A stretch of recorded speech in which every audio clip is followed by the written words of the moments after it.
सभी को जय हिंद दोस्तों। आप सभी का हार्दिक स्वागत है जय हिंद रिएक्शंस पे। आशा करता हूँ कि आप सभी लोग बहुत अच्छे होंगे। तो आज हम आपके लिए इंटरेस्टिंग और एक बहुत ही मजेदार इंटरव्यू लेकर आए हैं, जिसमें आप देखेंगे भारत की बेटी और हमारी बहन यास्मीन हफीज को, जो कि इंटरव्यू लेंगी पठान भाई का, जो है तो अफगानिस्तानी मूल के, पर वो यूके में रहते हैं और भारत के बहुत बड़े प्रशंसक हैं। और ये वीडियो का सेकंड पार्ट है। फर्स्ट पार्ट ऑलरेडी हम आपके लिए चैनल पे डाल चुके हैं, जिसे आप लोगों ने बहुत ज्यादा प्यार दिया था थ्रू मैसेजेस और कमेंट्स। तो इसे भी अंत तक देखें और चैनल पे नहीं है तो चैनल को सब्सक्राइब कर दें। तो चलिए पहले ये वीडियो देखते हैं और अंत में इसके बारे में बात करेंगे। जय हिंद, जय भारत। एक वीडियो शेयर किया था। अफगानिस्तान में हमारे एक भारतीय यूट्यूबर गए थे और वहां पे अफगानिस्तान के लोग उनका जिस तरह से इस्तकबाल कर रहे थे, और जब उन्होंने बताया वो इंडिया से आए हैं तो मेहमान नवाजी का लेवल ही अलग था। सब लोग ऐसे गले लगा रहे थे, तो उससे ही अंदाजा होता है कि किस तरह की मोहब्बत रही है अफगानिस्तान के लोगों के लिए, लोगों की भारत के लिए, और वो आपकी बातों से भी बहुत हमें जाहिर होता है।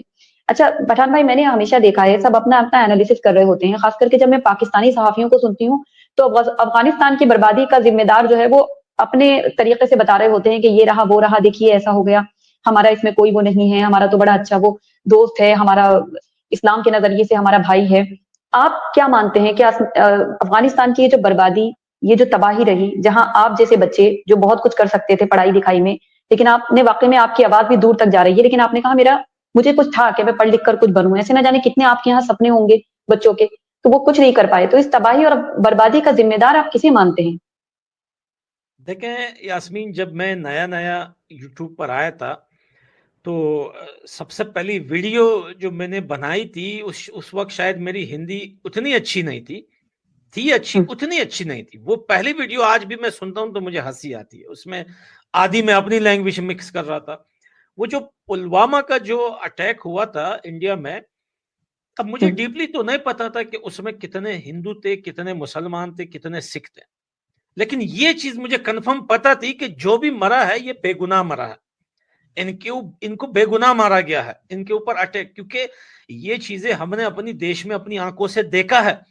लोग आते थे, ऐसे लोग जिनका पता नहीं चलता था ये कौन है, बाजार में फट जाते थे, अपने ऊपर कुछ बांध के फट जाते, उसमें हजारों लोगों की डेथ होती थी। तो बड़ा दुख होता था, वो सीन अपनी आंखों से देख के बड़ा दुख होता था। तो वो पुलवामा का जो जो मसला हुआ था इंडिया में, उस पे मैं घर में बैठा हुआ था, मैं सोच रहा था। न्यूज और मीडिया तो मैं वैसा ही देखता था, और सोशल मीडिया पर मैं पहले भी एक्टिव था, लेकिन अपनी लैंग्वेज में एक्टिव था। लेकिन उस दिन जब ये न्यूज मेरे सामने आती है, सोचो आज से 8 साल, कितने साल हुए हैं, 7-8 साल तो हुए होंगे तकरीबन। 2000, आज भी याद है, मैं सोफे पे 14 बैठा फरवरी। हुआ था। हाँ, मैं सोफे पे बैठा हुआ था और जब ये न्यूज मैंने देखी, और फिर मैंने कहा यार ये क्या हो गया। मैं डीपली उसके अंदर गया, जब पढ़ा, सोचा, फिर मैं समझा कि ये क्यों हुआ है।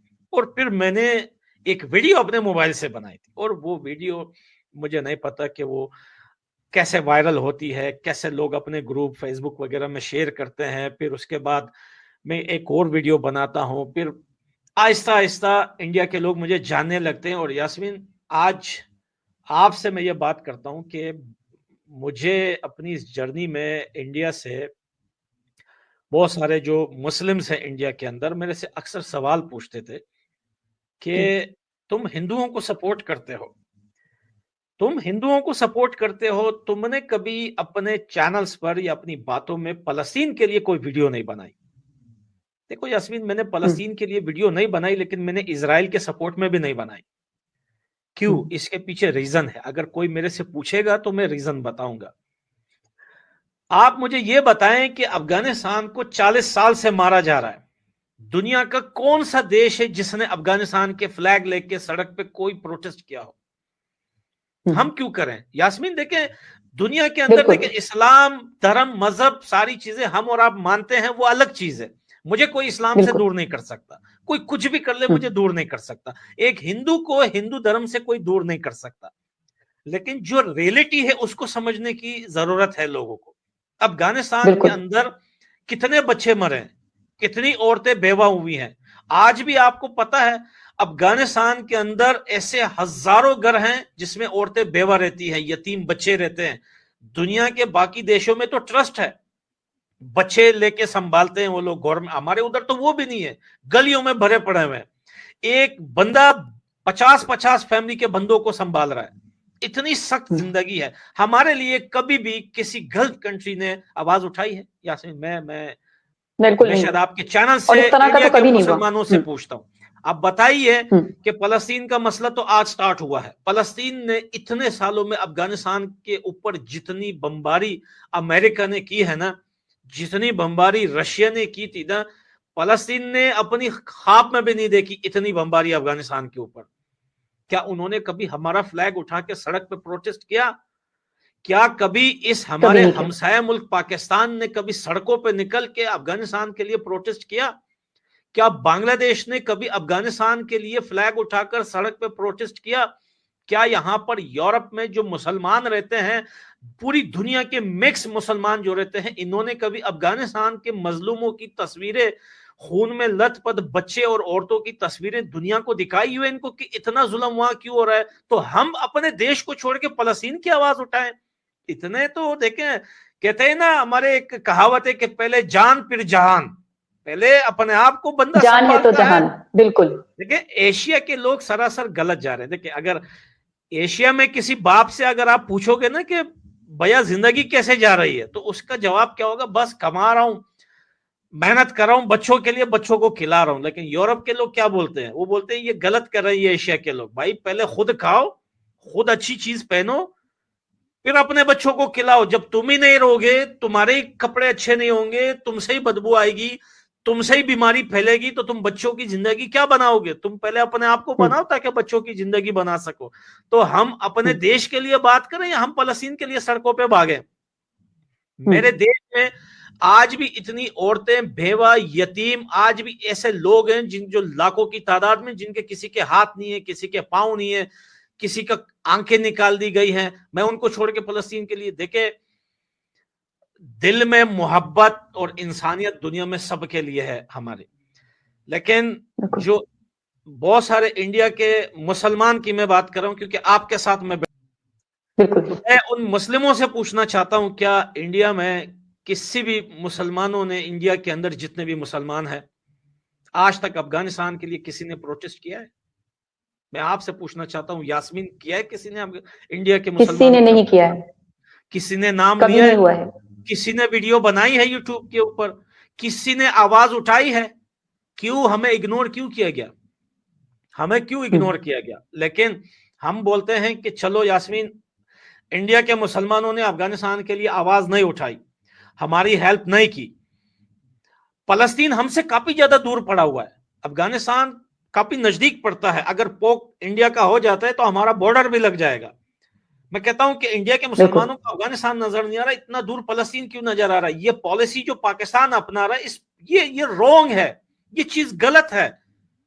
फलस्तीन बहुत जुल्म है फलस्तीन के अंदर, इजराइल गलत कर रहा है, लेकिन फलस्तीन की अपनी वजह से कर रहा है। इजराइल के लोगों को अपनी जमीनें बेची हैं फलस्तीन के लोगों ने।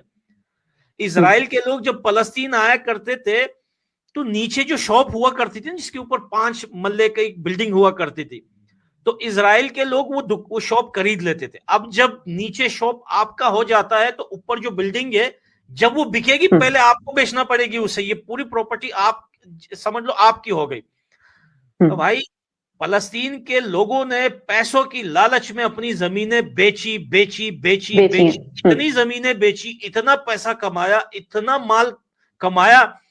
अब जब इजराइल पावरफुल हो गया, उन्होंने देखा कि भाई सब तो हमने खरीद लिया। और एक बात और भी है जो मैं यहां नहीं कहना चाहता, शायद बहुत सारे लोगों को बुरा लगे। ये फलस्तीन के जो लोग थे, ये इजराइल की जो लड़कियां होती है ना, बड़ी खूबसूरती है इजराइल के अंदर। तो इजराइल ने सबसे पहले अपनी लड़कियों को फलस्तीन के नौजवानों पे छोड़ दिया था, जाओ इनके दिमाग बदलो, जाओ, आजादी है, जो भी करना है करो। तो जब वो अयाशियां कर रहे थे, जब वो पैसा कमा रहे थे, जमीनें बेच रहे थे, तब मसला नहीं था। जब बात मुकद्दस पे आई, जब बात वहां पे इस्लाम पे आई, तब इनको पता चला कि यार अब हमने गलत किया है। मैं सिर्फ फलस्तीन की बात नहीं कर रहा यास्मीन, जो गल्फ कंट्रीज है ना, स्पेशली ये जो अरब लोग हैं, जो अरबी बोलने वाले हैं, इनको पैसों का बड़ा शौक है। इनको दुनिया में किसी भी चीज से लेना देना नहीं है, इनको पैसों का।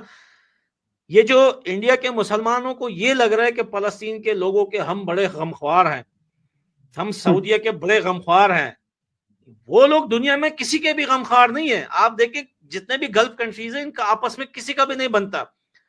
कुवैत का यूएई के साथ नहीं बनता, कतर का सऊदी के साथ नहीं बनता, सऊदी का मिस्र के साथ नहीं बनता, सीरिया का फलस्तीन के साथ नहीं बनता। सब आपस में कोई किसी को पसंद नहीं करता और ना ही कोई किसी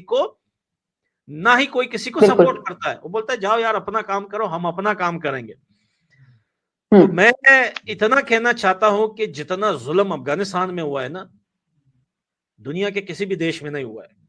किसी भी देश में इतना जुल्म नहीं हुआ है। हमने किसी से ये नहीं कहा कि आपने अफगानिस्तान की आवाज नहीं उठाई, लेकिन जब हम इंसानियत की बात करते हैं, इंडिया में बात करते हैं, कहते हैं ना कि दोस्त का दुश्मन दुश्मन होता है, ऐसा ये कहावत है, मेरे ख्याल से शायद मैं भूल गया हूं। अब पाकिस्तान की वजह से हमारा देश दर बदर हुआ है यास्मीन।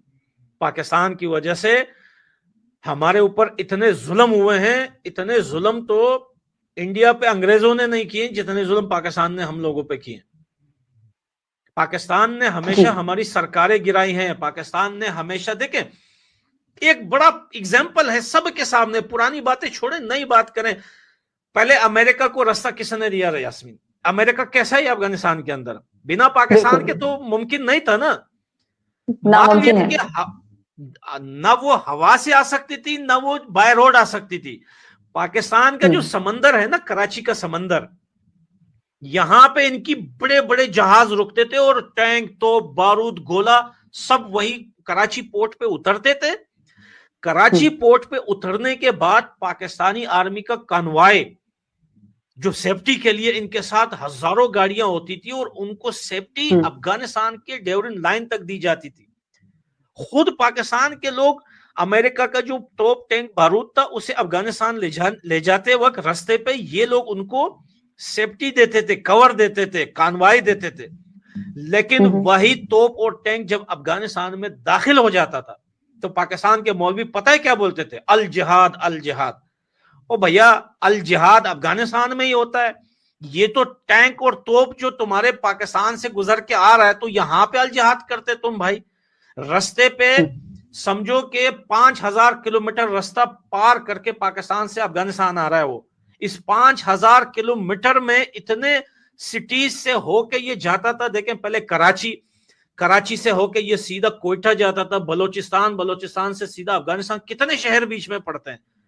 एक भी मौलवी वहां पे अल जिहाद का नारा नहीं लगाता था।